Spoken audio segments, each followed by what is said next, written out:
Je mettrai en bêtisier. Oh non. Ah bah si, Ouais, non, tu mais cherches. il nous avait baisé une fois comme Non, ça, ouais.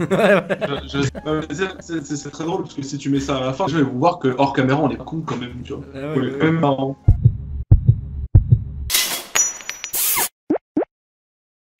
Et salut tout le monde et bienvenue dans un nouvel épisode de débat entre motards.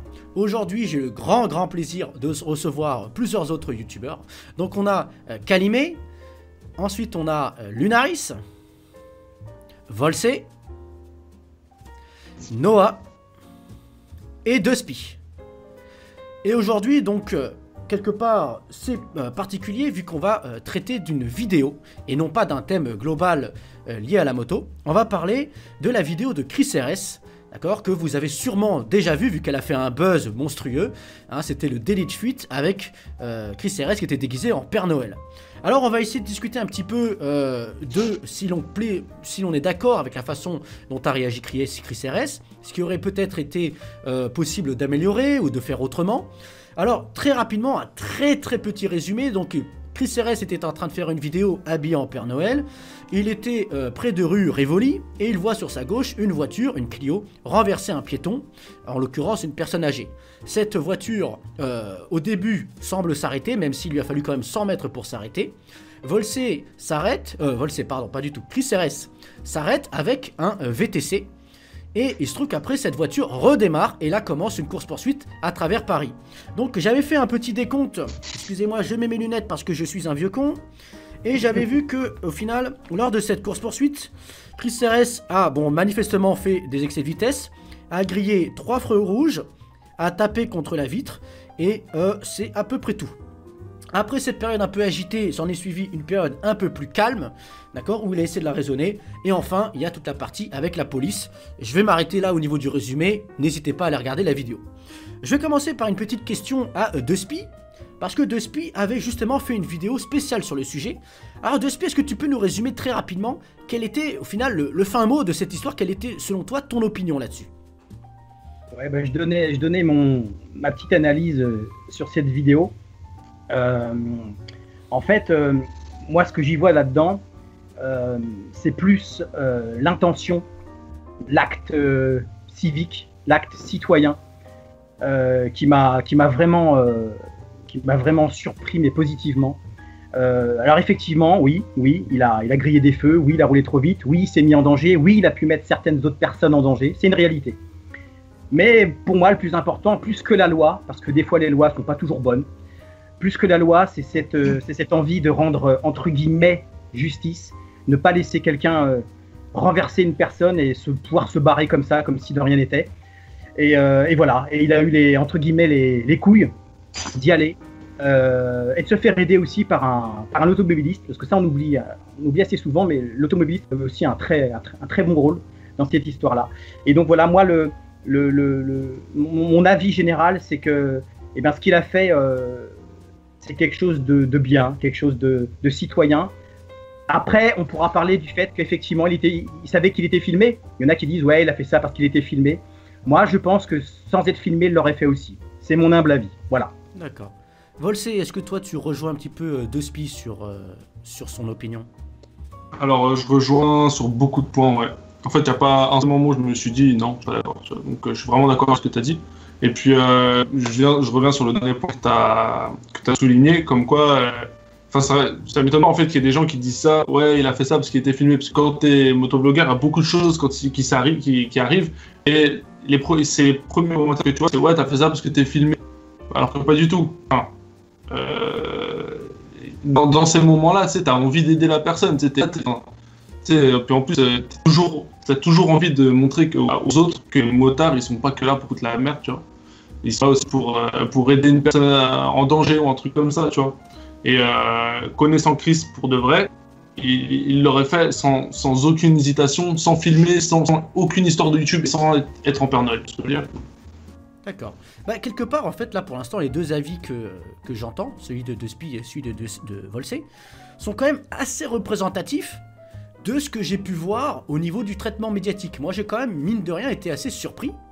Alors, plutôt positivement, parce que pour une fois qu'on lynche pas les motards, ça fait plaisir. De l'accueil général qui a eu cette vidéo, parce que la plupart du temps, on dit que c'est ce youtubeur qui a permis l'arrestation de cette personne. Donc, en plus, ça a quand même grave circulé cette histoire, parce qu'il y a eu un article au niveau du Parisien, il est passé sur BFM TV, je crois que c'est prévu, ou peut-être qu'il a déjà fait de passer sur Touche pas à mon poste. Calimé, est-ce que toi, donc, tu es un petit peu, quelque part, surpris que ça a été massivement reçu positivement, cette histoire? T'es pas, toi aussi, un petit peu surpris de ça? Bah, pas vraiment. Je suis pas vraiment surpris, en fait. Non. Je pense que, tu sais que lorsque quelqu'un se fait agresser dans le métro, par exemple, la plupart des gens s'offusquent du fait qu'on laisse l'agression se faire, que personne n'agit, personne ne réagit. Or ici, on assiste vraiment à une action citoyenne, quoi.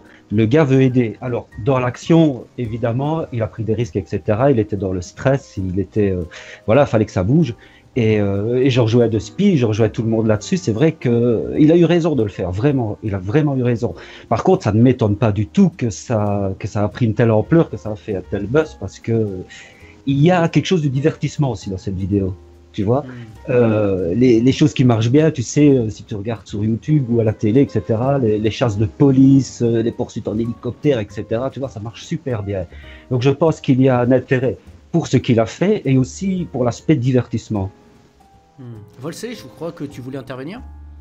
Ouais, je suis entièrement d'accord là-dessus. J'ai peut-être j'ai une explication genre carrément logique en fait sur le fait que ça a été archi médiatisé. C'est juste qu'en fait, les médias, à partir du moment où tu te rapproches des fêtes de fin d'année, genre Noël, Nouvel An, le moindre truc qui va être en rapport avec ça, de près ou de loin, ils vont le propulser de ouf, tu vois.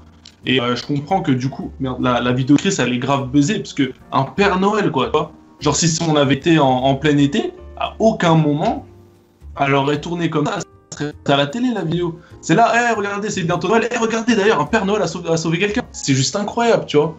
C'est pour ça, et pour ça, je suis grave content pour lui, tu vois. C'était le bon moment, c'était voilà. Parce que c'est vrai que quelque part, faut pas oublier qu'il était déguisé intégralement en Père Noël. Ouais, il y avait la barbe, il y avait tout. Ouais, il avait la complète. Hein. D'ailleurs, j'avais vu une petite vidéo où il y avait Chris RS qui était en facecam dans sa voiture et qui expliquait. Au début, ils ont un peu halluciné, les policiers, quand ils l'ont vu arriver, quoi. Parce que tu vois un gros Père Noël, en plus tout en rouge, parce que même sa moto est rouge. Alors, si on revient un petit peu sur le déroulement, Noah, est-ce que toi, t'aurais fait quelque part pareil? Est-ce que t'aurais fait la même chose que Chris RS? Alors, probablement pas, en fait, parce que là, en re-regardant la vidéo, c'est vrai que si tu regardes le résultat final, il a eu raison de le faire et il a eu beaucoup de chance d'arriver à ce résultat. Mais il y a plusieurs fois où ça pouvait être dangereux pour sa vie et pour la vie d'autrui. Et on pourrait se demander si le fait qu'il ait poursuivi la voiture n'ait pas engendré cette poursuite-là. Le fait que lui et la voiture aient poursuivi la voiture n'ait pas engendré le fait que la fille stresse et qu'elle essaie à tout prix de se barrer. S'il l'avait pas poursuivi et qu'il l'avait juste attendu juste pour voir le numéro de plaque par exemple, est-ce que ça aurait pas évité ce comportement? Je sais pas. Je sais pas. Qu'est-ce que tu penses de tout ça? Moi en fait quand je vois la vidéo, sa réaction est, on peut dire, humaine, on peut comprendre. Mais le truc que je me demande, c'est qu'est-ce qui se serait passé s'il n'était pas tombé sur les flics? Il aurait suivi pendant des dizaines et des dizaines de kilomètres jusqu'à ce que son plein soit à sec. En fait, ce que moi je me mets à sa place, je suis motard, je suis à 2 roues, je suis vulnérable contre un 4 roues. Là encore, il est tombé sur quelqu'un qui a manifestement fait une erreur grave en percutant ce piéton, mais je suis quasiment certain que c'était pas volontaire, que c'était une erreur gravissime, mais une erreur. Ça m'étonnerait franchement qu'elle soit arrivée en pleine accélération en visant personnellement cette personne âgée. J'ai pas de preuve de ce que j'avance, mais du comportement que je vois après sur la route, c'est ce que je pense. Mais je me dis par contre, s'il était tombé déjà sur un mec qui est vraiment en mode j'en ai rien à branler. Déjà, dès la première fois quand il se met à s'arrêter, sa moto, elle était par terre et lui écrasé sous la bagnole pareil. Moi, je me serais jamais mis en danger à suivre la bagnole, ou du moins de beaucoup plus loin. J'aurais pas pris le risque de taper en essayant de donner des coups de pied comme il fait à un moment, ou à taper contre le carreau. il s'en aperçoit lui-même après, hein, qu'il se met en danger, qu'il fait peur à la personne, qu'elle risque de faire n'importe quoi, et donc il s'éloigne et il essaie de calmer le jeu. Mais pour moi, c'est déjà trop tard. Donc, qu'est-ce que moi j'aurais fait? Franchement, j'en sais rien. C'est le genre de situation où on réagit d'instinct, quoi. On peut pas vraiment prévoir à l'avance. Soit j'aurais peut-être rien fait, je serais peut-être resté comme un con, soit je me serais peut-être arrêté pour aller voir si la personne était, s'il y avait des soins à apporter ou appeler les secours, j'en sais rien. Mais suivre l'autre bagnole et essayer de m'intercaler avec ma moto, je pense que c'est vraiment le dernier truc que j'aurais tenté, quoi. Un peu risqué. Despi ? Ouais, deux choses. Premièrement, nous sommes rue de Rivoli. Il est certain qu'avec le nombre de personnes qu'il y a rue de Rivoli, il n'y a aucun souci, il y a des gens qui allaient aider la personne. Donc ça, pour moi, c'est réglé. Deuxième truc, c'est pas parce qu'on prend la plaque d'immatriculation que la personne qui est dedans est propriétaire du véhicule. Ça peut très bien être un vol de voiture, donc ça ne prouve absolument rien du tout. Ça peut être un vol, ça peut être quelqu'un qui l'a prêté à quelqu'un. Voilà, une histoire pas possible, et du coup on ne retrouve jamais qui c'est parce qu'on n'a pas de preuves.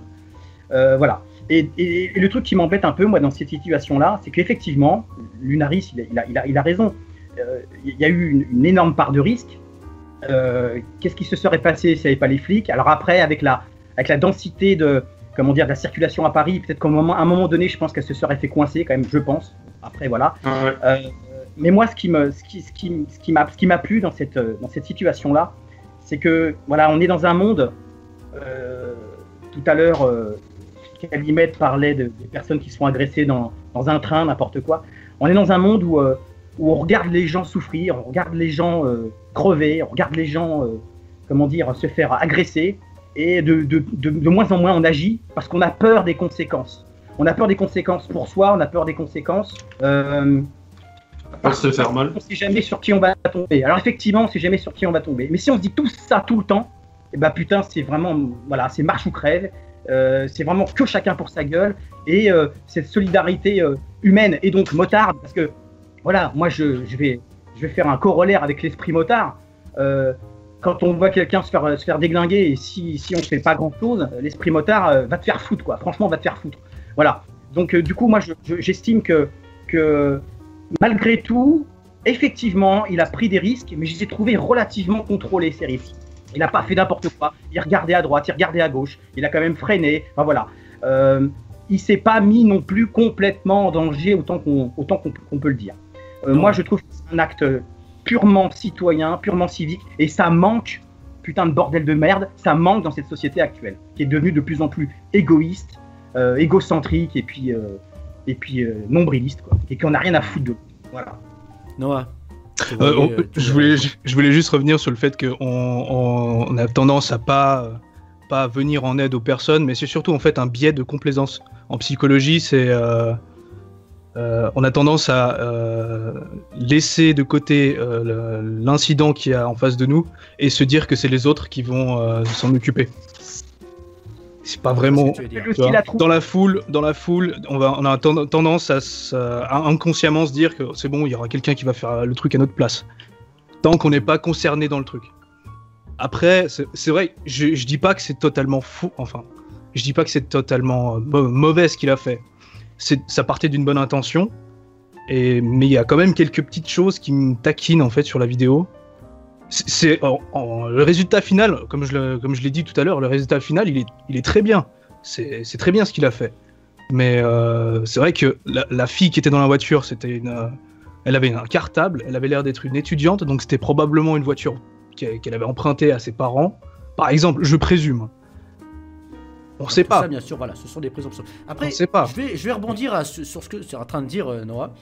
Parce que concrètement, c'est vrai qu'il y a eu on va dire qu'il y a même 3 phases. Il y a 3 phases en fait à la vidéo. La première phase, c'est juste après que Chris ait constaté le choc entre la voiture et le piéton. Et au tout début, il est calme. Ça, je tiens à le faire remarquer. Au tout début, contrairement à ce que certains ont pu retenir, au début, Chris, il est calme.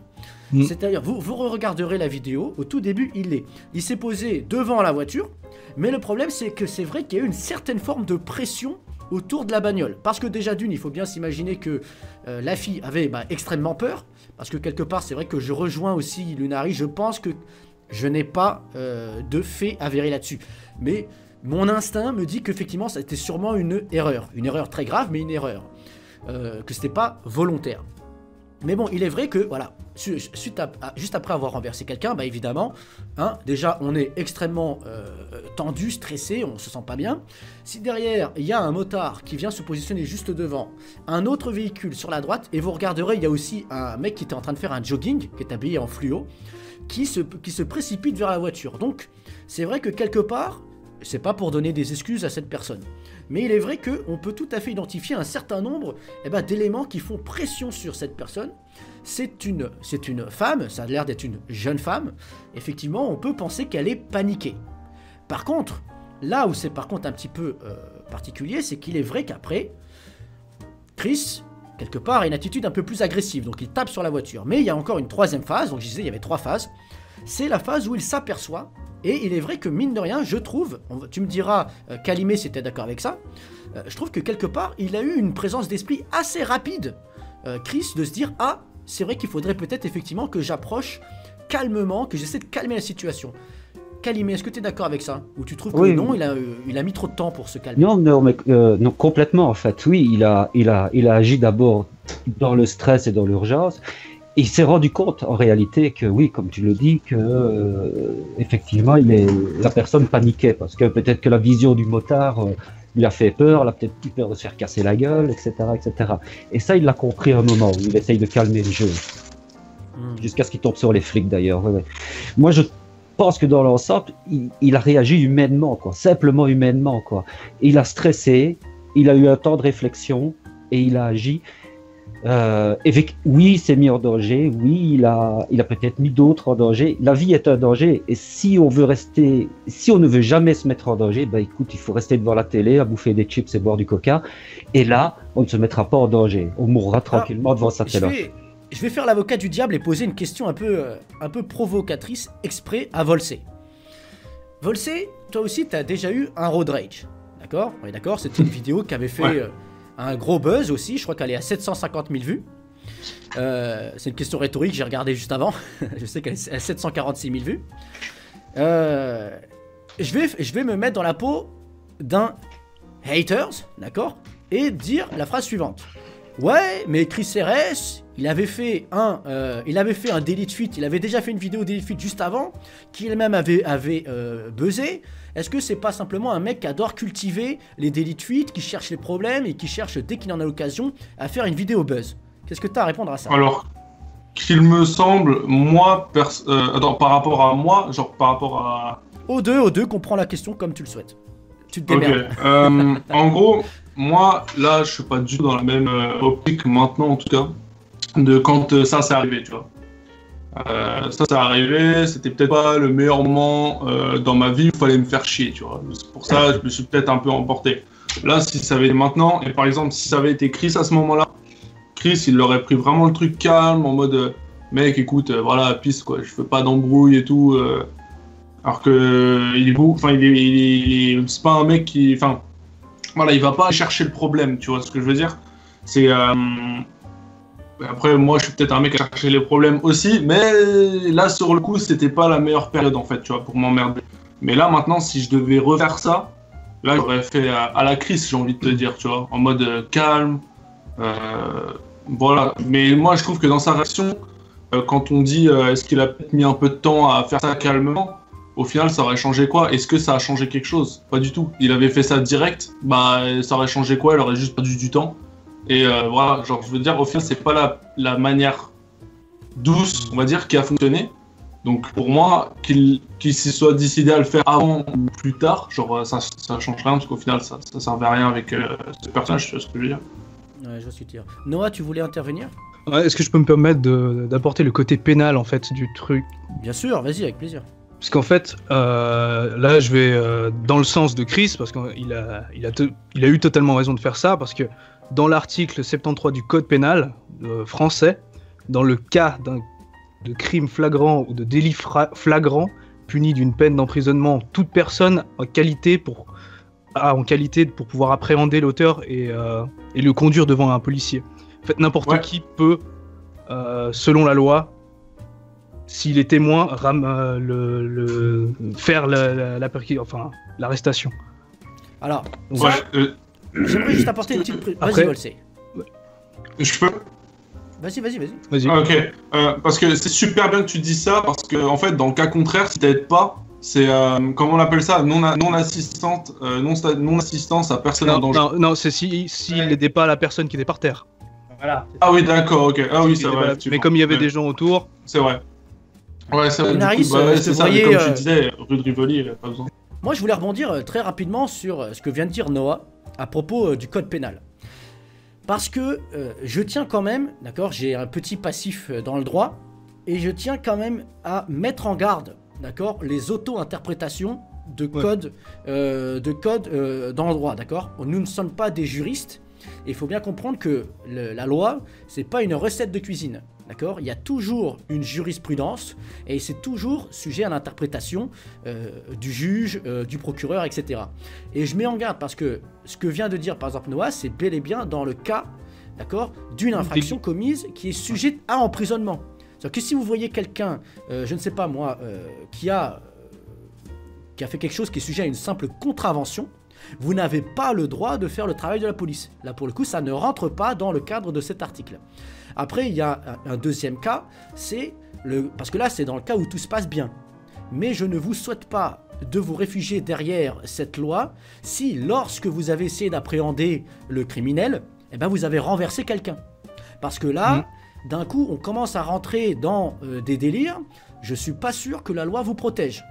Croyez-moi, les juges, etc. et les procureurs sont quand même assez secs là-dessus. Et en général, ils considèrent que le travail de la police doit être laissé aux policiers. Donc, parce que quelque part, c'est vrai que ce que vient de dire Noah, je l'ai souvent entendu. Donc, en soi, je pense que, de toute façon, Noah l'a sorti d'un site venant a priori d'un avocat, donc d'un juriste. Donc, a priori, je pense que c'est quand même relativement correct. Mais j'inciterai à la prudence à chaque fois que l'on voit ce genre d'interprétation. De SPI. Oh, excuse-moi, j'ai le code pénal, hein, si jamais. Ouais, de SPI. J'ai vraiment le... Ouais. Ouais, là, on est en train de démontrer que dans ces situations-là, la loi nous protège. Mais moi, j'en ai rien à foutre. Je fais exprès de dire ça. Parce que le problème, c'est que si on fait tout en fonction de la loi, eh ben, c'est un petit peu trop cadré, ça ne nous donne pas beaucoup de liberté. Et du coup, moi, le sens humain, je trouve qu'il va un petit peu à l'ouest, là. Plus fort que la loi, pour moi, c'est, comme je le dis, c'est espèce d'intention, l'intention du bien. Voilà. Et voilà. Et puis après, voilà. Effectivement, au final, cette vidéo-là montre que tout ce qu'il a fait, il l'a bien fait et ça s'est très bien passé. C'est un peu comme une équipe de foot qui joue très très mal, mais qui va gagner 1-0. Et le résultat. Alors, je te pose une question. Et si ça s'était mal passé? Mettons, je te pose un cas, d'accord? Je fais exprès de poser la question, une question difficile. Mettons qu'il avait renversé un piéton lui-même en faisant cela.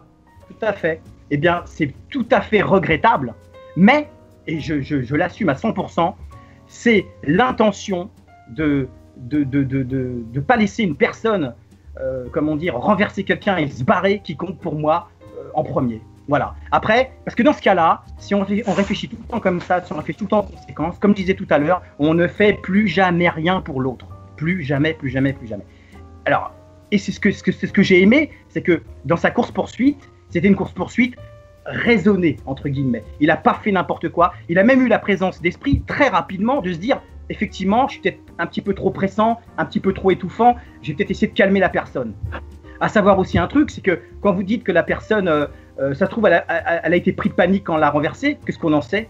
Ça se trouve, elle a pris son kiff, a défoncé la personne en bagnole et se barrer. On ne sait rien du tout. Ça, c'est ce qu'on appelle comment on appelle ça, du jugement. Elle a peut-être un cartable, donc elle est étudiante, c'est peut-être sa voiture. On n'en sait rien. C'est de la présomption. Ça se trouve, c'est une psychopathe, ça se trouve, c'est une tarée, elle a fait n'importe quoi. On ne sait rien. La seule chose qu'on sait, c'est qu'elle peut défoncer quelqu'un et elle se barre. Et pourtant, Chris ne l'avait pas encore pris en fuite. Donc, elle s'est barrée délibérément.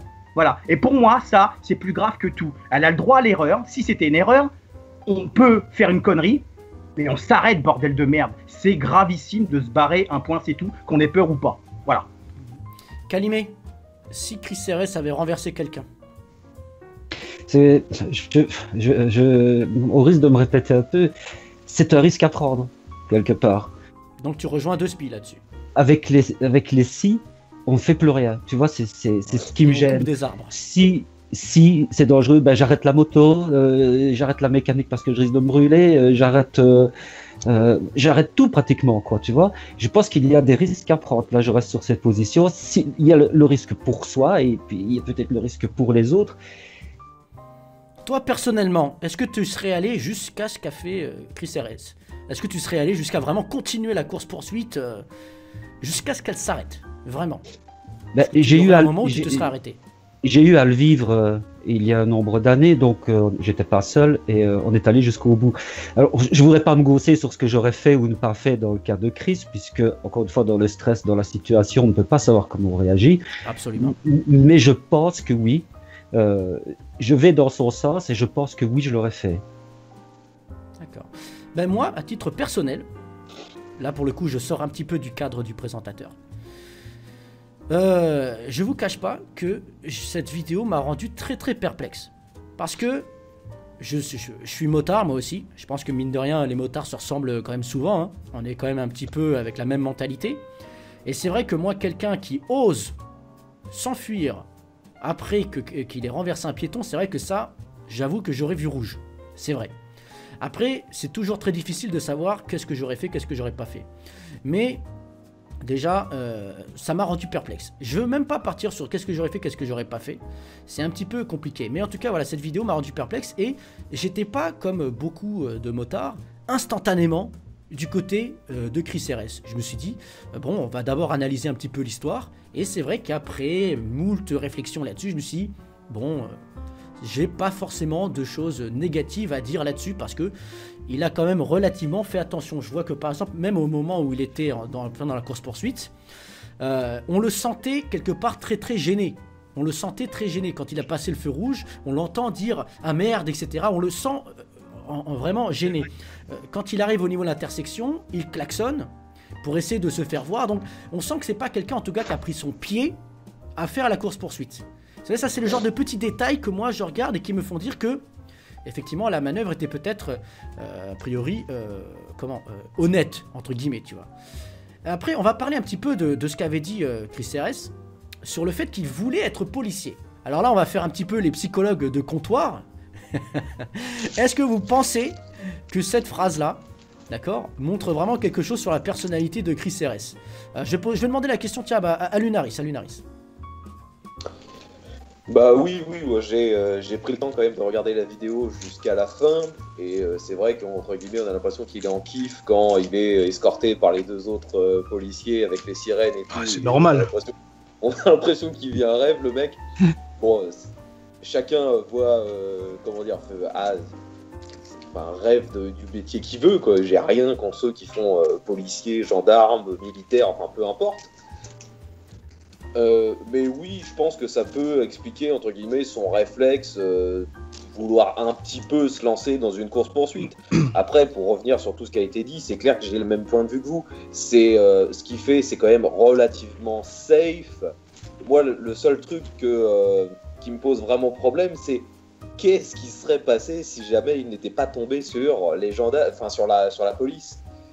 Combien de temps aurait duré la poursuite et quel risque aurait été-il prêt à prendre et jusqu'où il serait allé quoi. C'était quoi la limite? C'est-à-dire peut-être se mettre volontairement à foncer sur la bagnole pour la forcer à s'arrêter. Enfin, je délire, j'extrapole, mais c'est surtout ça. C'est le qu'est-ce qui aurait pu se passer qui me gêne plus que ce qui s'est réellement passé. Parce qu'au final, il a eu une chance énorme. Il est tombé sur les deux policiers. Ça s'est bien fini pour lui et puis voilà quoi. Noah puis Volsé. Oui, juste pour revenir, en fait, dans la vidéo, durant la course-poursuite, en tout, il aurait pu se faire shooter 3 fois, sa moto. 3 fois par le véhicule. Et pour revenir à ce qu'on a dit tout à l'heure, on sait pas qui c'est qui est au volant. On sait pas s'il est bourré, on sait pas si c'est un psychopathe, on sait pas ce qu'il y a derrière. Donc, moi, je dis pas qu'il a mal fait, mais je dis qu'il a quand même pris des risques beaucoup trop grands pour lui. Volsé. Moi, je voulais revenir sur, tu disais, qu'est-ce qui se serait passé. Bah, qu'est-ce qui se serait passé si elle avait pas croisé les flics à Carrefour là? Bah, je t'avoue que pour rouler dans Paris, genre tous les jours, la voiture, elle aurait pas fait 20 mètres de plus, sans s'arrêter encore, puis s'arrêter encore, et il y aurait. À l'heure à laquelle c'est arrivé, et avec le trafic qu'il y avait, il pouvait que tomber sur les flics. Si c'était pas à ce Carrefour là, c'était à celui d'après, et si c'est pas celui-là, c'est celui d'après, mais maximum, quoi. Je veux dire, il y a tellement de flics, ou de policiers, peu importe le terme, genre sur ces avenues-là. C'est incroyable, tu te rends pas compte, mec, c'est un truc de ouf, le nombre de police qu'il y a qui contrôle le trafic de Paris, tu vois. C'est un truc de fou. Et là, il a eu la chance que c'est les motards. Mais si ça aurait pu être. Enfin, je veux dire, il y a des cartes de CRS partout, tu vois, à chaque coin de rue. Donc, du coup, il pouvait rien se passer de. Enfin, je veux dire, ce serait pas parti bien loin, quoi. Et, si je peux compléter. Oui, vas-y, Léonard. Parce que là, donc, tu nous décris donc, la situation, c'est-à-dire que c'était dans Paris, et c'est clair que tout ce que tu dis, j'y ai pensé moi aussi, hein, je me doute bien que dans Paris, il y a une très grosse présence des forces de l'ordre par rapport au reste de la France, et surtout moi qui suis à la campagne en permanence, je me dis bien que s'il n'y a pas le même trafic, ni la même surveillance. Mais justement, j'essayais de me mettre dans une situation où qu'est-ce qui serait passé si ça avait été un mec comme moi qui est quasiment tout le temps en campagne et qui voit pratiquement la même situation. La course-poursuite, qu'est-ce qui serait passé? Il le suit pendant 50 bornes.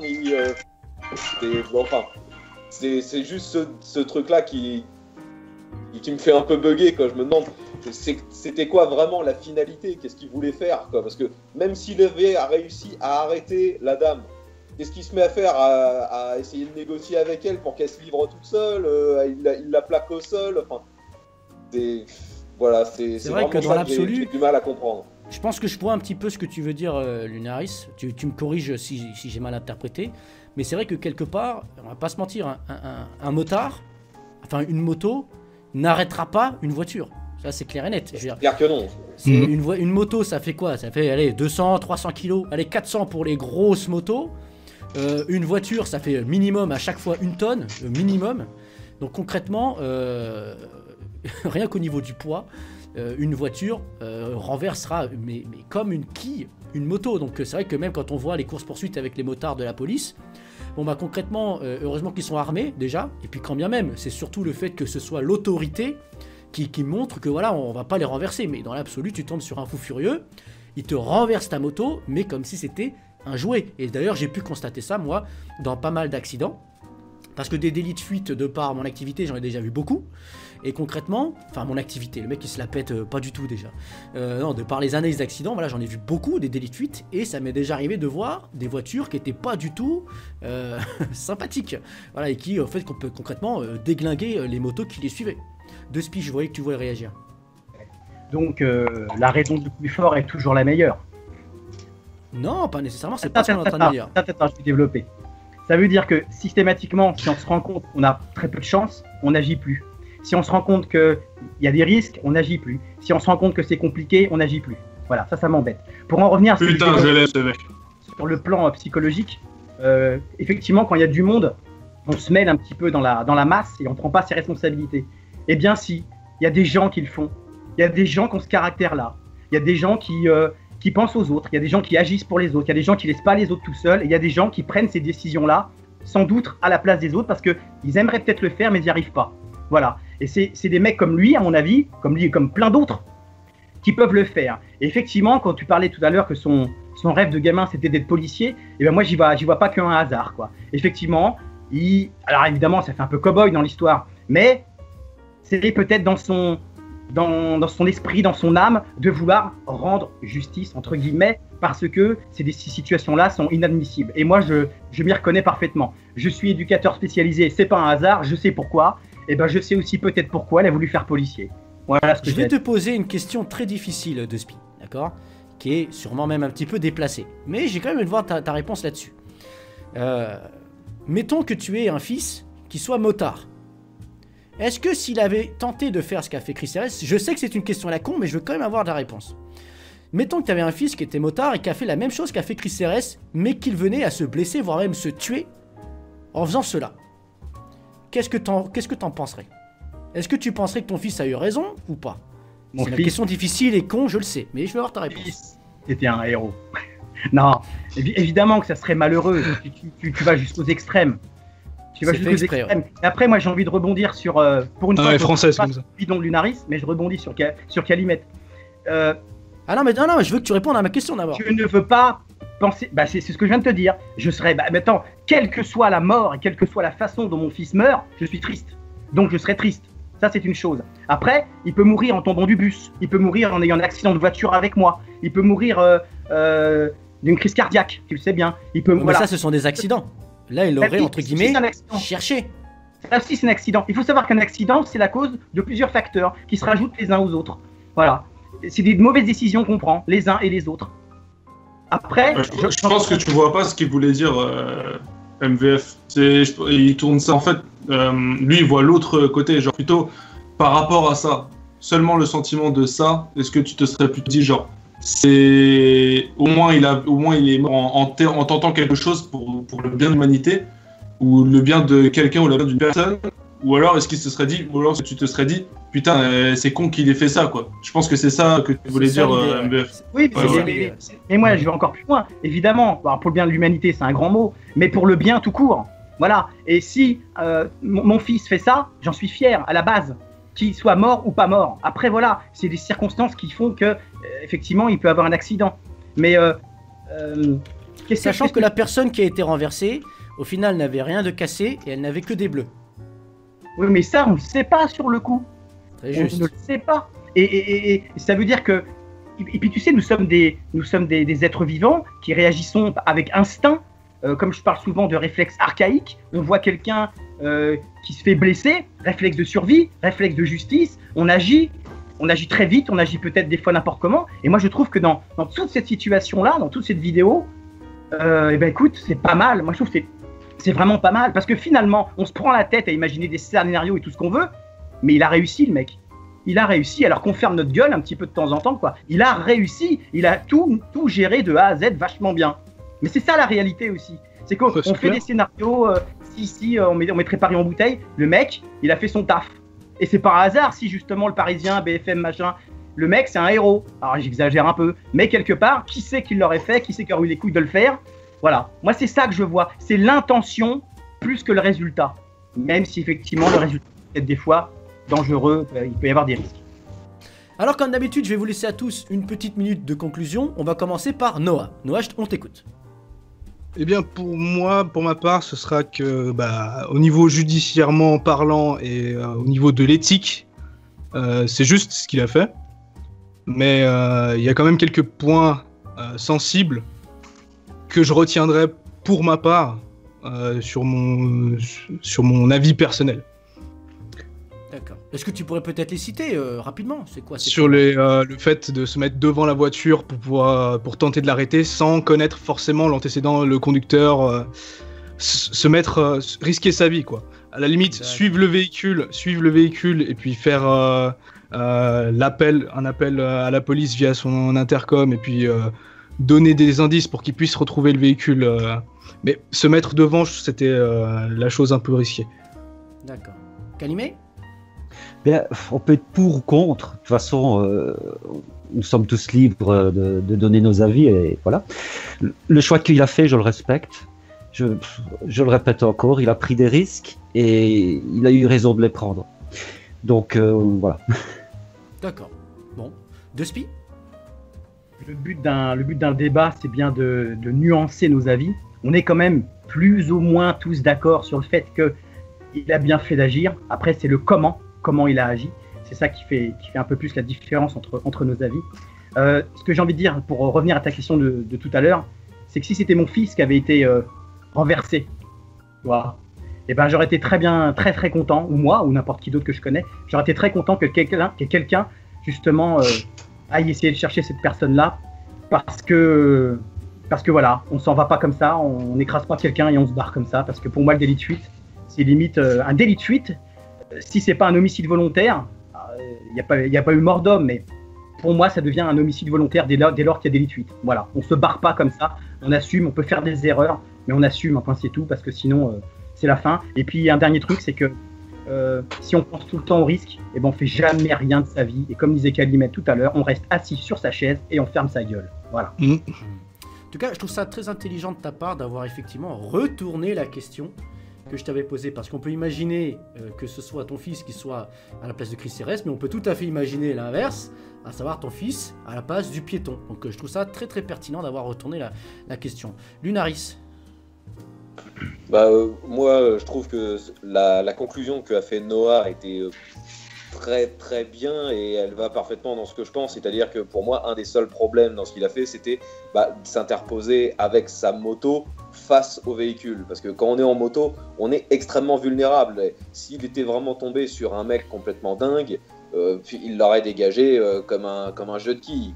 Donc, au final, je dirais presque que celui dont on parle jamais dans cette vidéo et qui pour moi est tout autant à respecter, c'est l'automobiliste qui était là lui aussi pour suivre la voiture et qui a essayé plusieurs fois d'interposer son véhicule pour bloquer. Et ce qu'il y a d'ailleurs, il y a largement plus de chances qu'il arrive à bloquer une autre voiture avec sa voiture qu'avec une moto, parce qu'une moto, ça peut facilement être dégagé. Sinon, après, ce qu'il a fait en lui-même, c'est clair que c'est humain, il a essayé d'être le minimum safe possible, il a eu le bon réflexe, dès qu'il a vu la police, il a demandé à ce qu'elle fasse leur boulot, c'est ce qui est tout à fait normal, et on ne peut que le remercier. Parce que le seul truc que j'ai peur, c'est qu'il y en ait qui essayent de le prendre comme un exemple, mais qui n'aillent pas réellement dans la bonne démarche et qui s'improvisent à moitié justicier de la route, à faire au final n'importe quoi et à se substituer réellement aux forces de l'ordre. Voilà. Mais sinon, non, ce qu'il a fait, lui, à part cette histoire d'être devant la voiture, j'ai quasiment rien à lui dire. Volsé ? Alors je suis vraiment d'accord avec ce que tu viens de dire par rapport à s'interposer dans la voiture, c'est peut-être pas la meilleure chose, mais moi je trouve cette vidéo, c'est une super vidéo. Moi j'aurais pas fait mieux, en tout cas je pense, j'aurais vraiment pas réagi comme lui. Et, tout ça, génial. Après aussi, faut pas oublier l'automobiliste qui a son rôle quand même dans l'histoire, même si au final il était beaucoup derrière, mais d'un côté c'était peut-être une sécurité pour les autres aussi, ceux qui étaient derrière lui quoi. Derrière Chris. Et du coup, voilà, gros big up à lui aussi. Mais sinon, je veux dire, c'était parfait. Je veux dire, il n'y avait rien d'autre à dire. Enfin, pour moi, en tout cas, non. Je veux dire, il a pris les risques qu'il a pris, il a su les prendre, il a su comment les prendre, il a su comment gérer le truc. Et voilà, enfin, aucun point négatif pour moi. Genre, j'aurais pas fait mieux, mais vraiment pas. Donc voilà. D'accord. Bah écoutez, je vous remercie vraiment beaucoup de votre participation. Je vous rappelle qu'ils sont tous youtubeurs, d'accord ? Leurs chaînes respectives sont dans la description. N'hésitez pas à aller les voir, bien entendu. Je remercie chacun d'entre vous. Ça fait toujours plaisir de vous avoir. Je trouve que vous êtes des participants particulièrement pertinents et réfléchis. C'est un grand plaisir de vous avoir. Je vais moi aussi me permettre... Sauf de spi. Non mais arrête, je vais plus pouvoir passer les portes. Obligé là. Ça s'appelle l'effet miroir. Ça va se faire strike, hein.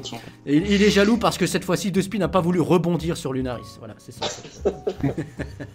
Bref, donc moi aussi je vais me permettre de donner un très petit mot de conclusion. Je trouve que ce qui a été soulevé dans ce débat est très très intelligent. J'apprécie la façon dont Despy a retourné ma question. J'apprécie l'approche pénale de Noah. J'apprécie beaucoup la remarque pour le véhicule qu'ont fait Noah et Lunaris. J'apprécie beaucoup aussi tout l'aspect philosophie de vie, etc. qu'ont apporté Despy et Calimé. Et puis j'apprécie aussi beaucoup le point de vue de Volsé qui lui aussi a été impliqué dans une vidéo, etc. qui a l'expérience sur ce qui peut se passer dans ce genre de conditions-là. Entre autres, bien sûr. J'apprécie aussi quelque part le fait que Lunaris ait fini dans sa conclusion par parler de l'exemple.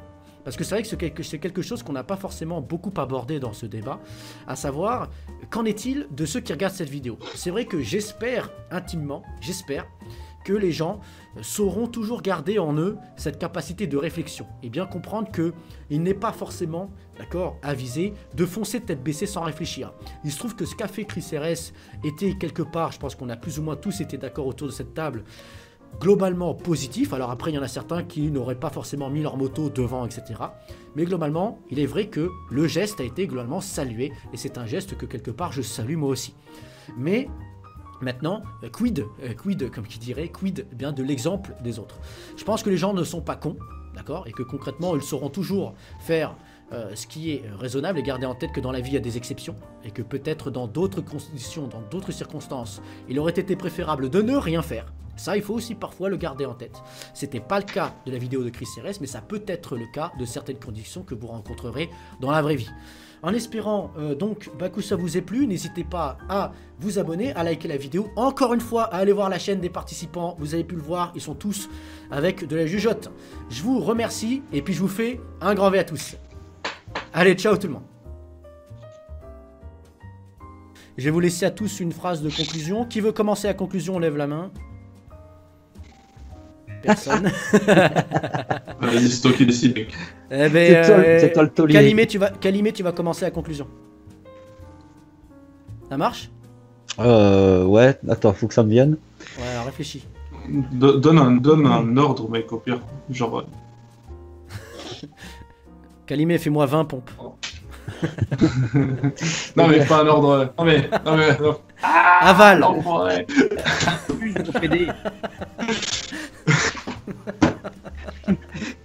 Bon, allez, fermez vos gueules.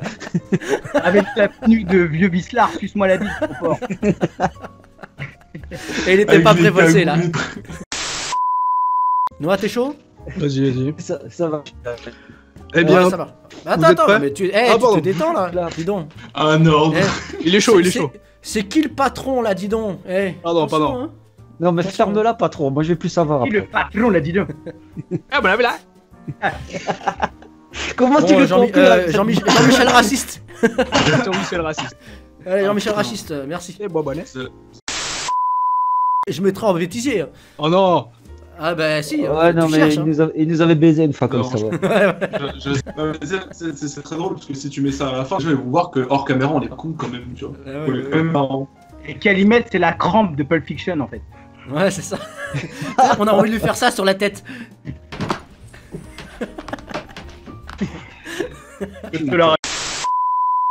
Allez, c'est parti, on recommence. Ok. Alors on Donc, peut. comme- Mais fermez-la, mais non. mon Dieu. Mais non, mais ça va être Noah. Ah, c'est Noah qui conclut. Oui. Ah, ouais, vas-y, Moi, si j'avais tu pas veux. Hein. trouvé, mais- Vas-y, Ok, vas-y. vas-y. Non, je t'en prie.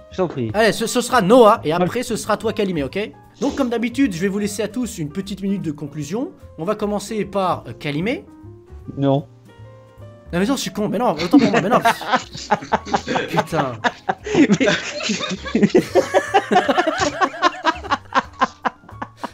Ah, le mec il cause 10 minutes. Ça, on la garde. Ça, on la garde. Eh, il cause 10 minutes pour au final se contredire. Non mais t'en vas pas, connard. On recommence. Attends, non, mais continue. Moi, je vais me pisser dessus, là, ça y est. Ouais, on recommence.